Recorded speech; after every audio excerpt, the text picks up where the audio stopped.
atteste la plus importante invention de la mécanique après la roue. Une invention qui, quelques 500 ans plus tard, jouera un rôle déterminant dans l'avènement de la société moderne.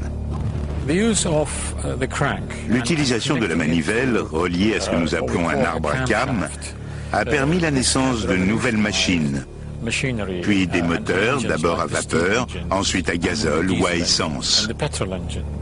Ce simple élément mécanique permet de convertir un mouvement de rotation continue en un mouvement rectiligne alternatif. La manivelle à main était connue depuis des siècles. La grande innovation du XIIIe siècle consiste à la monter sur une machine tournante en la reliant à un arbre. Les études qui ont été faites des plans d'Al-Jazari ont permis de montrer que l'axe horizontal de sa machine était actionné par un système d'engrenage et que l'extrémité de la manivelle coulissait dans un bras articulé, allant et venant de part et d'autre de son point d'attache et entraînant ainsi l'élévation et l'abaissement successifs du seau.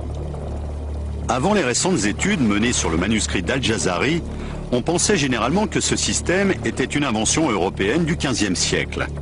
En fait, Al-Jazari utilisait déjà le principe de la manivelle 200 ans plus tôt.